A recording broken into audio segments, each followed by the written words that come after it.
Rain God Returns, issue number 1, The Fish's Bargain.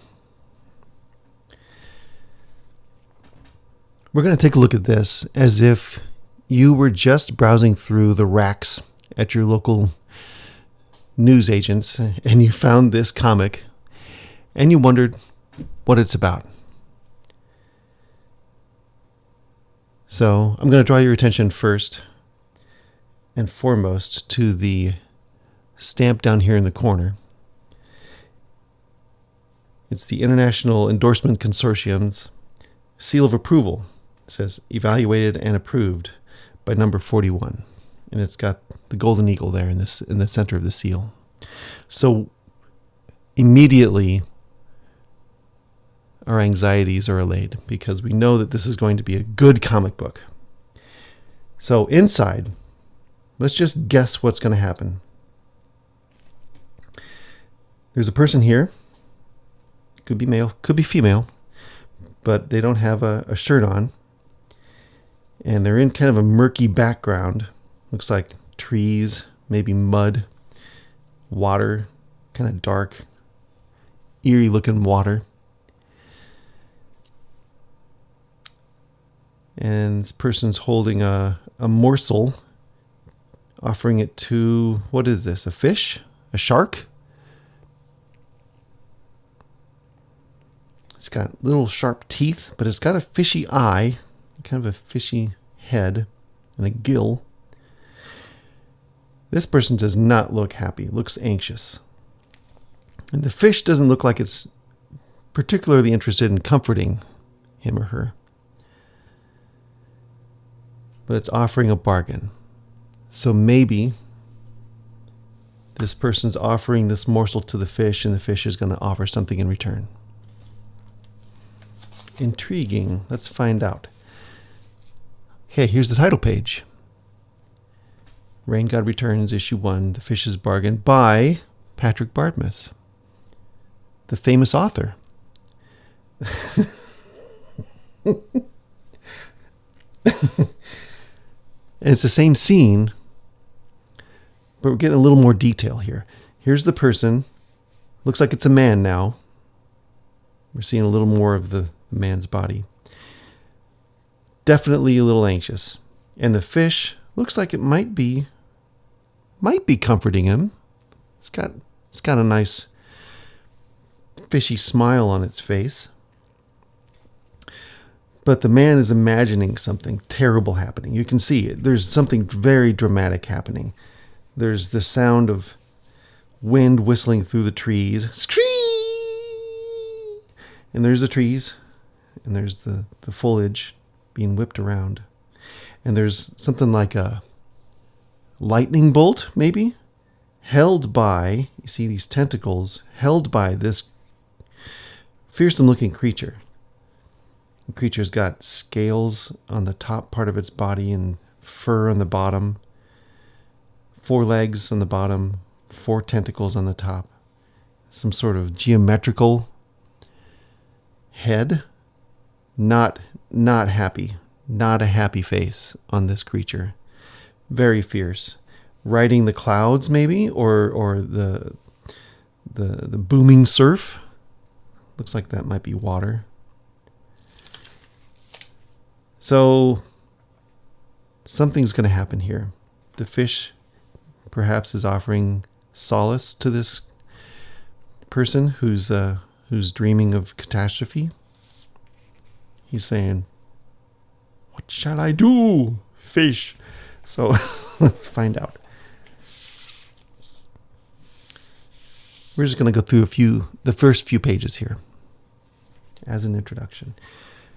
So, 1, we have this person, obviously, same person, little top knot there. Maybe a shaman. It's tropical. There's big leaves and a big old tree here with the giant roots. And he's sitting behind this tree, maybe meditating. Looks like he's in a calm posture here.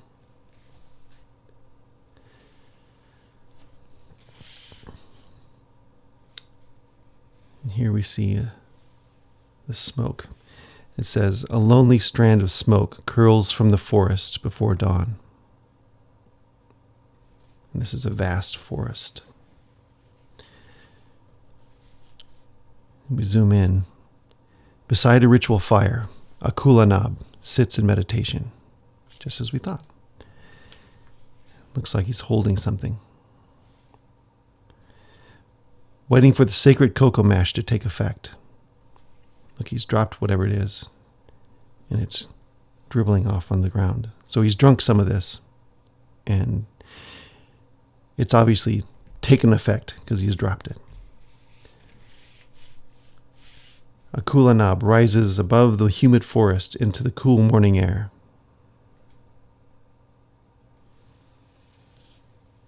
And here's the view from above. Look, here's the coastline. Here's the swamp. Here's the river that feeds the swamp into the coast, into the ocean. Here's a little village here. And there he is. There he is, flying above the forest. So he must have been down here somewhere.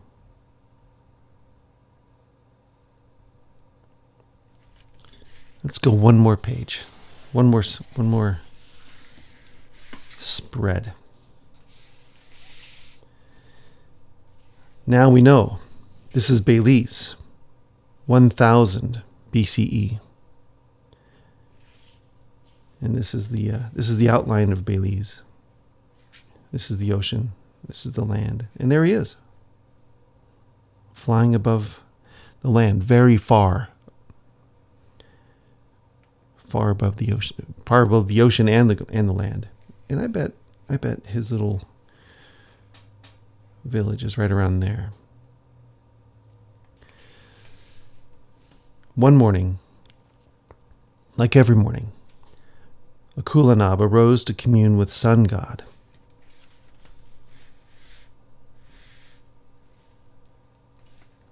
And there he is, riding the tortoise with his staff. Sun god reminded him that he was responsible for every soul in his village, just like every shaman who came before. So look, there's Belize, and there's a long line of shaman dictated by the sun god, rising up just like him to commune and to help his village. Oh, I said staff. I meant axe. I drew this. I should know. The vision faded, and a kulanab returned to his altar in the swamp. Look, there's his little fire. There he is. There's his little cup. His little toe. The last phase of his daily ritual was to wade into the slow-moving warm green water and wash the gritty elixir from his special gourd cup. So he's crawled down into the water and he's... But today, he noticed something strange. A flash of light underwater. And an unfamiliar sound behind him. Swish. What could it be? Could it be a gnarly old barracuda? Could it be some sort of an aquatic wolf or crocodile? Could be a crocodile. Pensively, a kulanab returned to his village. Here it is. Here's the village that we saw from above. Over here. And that's his hut. You can tell because there's a little altar there and a little fire. His acolyte, Sakchen, sat in front of the World Tree Shrine making sakah. There's the World Tree Shrine. And there's Sakchen right there. He's making sakah. So is sakah the same thing as he was drinking? Look, here's this whole village, little kids playing. One just watching him. I kind of like that little guy. And these huts are built on pads of gravel. You can see each one, so that when it rains, these grass roofs shed the water down, and not into the hut itself, but around it, so that you can at least have something to stand on outside as you make your dinner or whatever. This is based on research. Yep, I looked that up. So this is going to be the end of this video. Next week I'll be turning the page and reading some more. Hope you join me.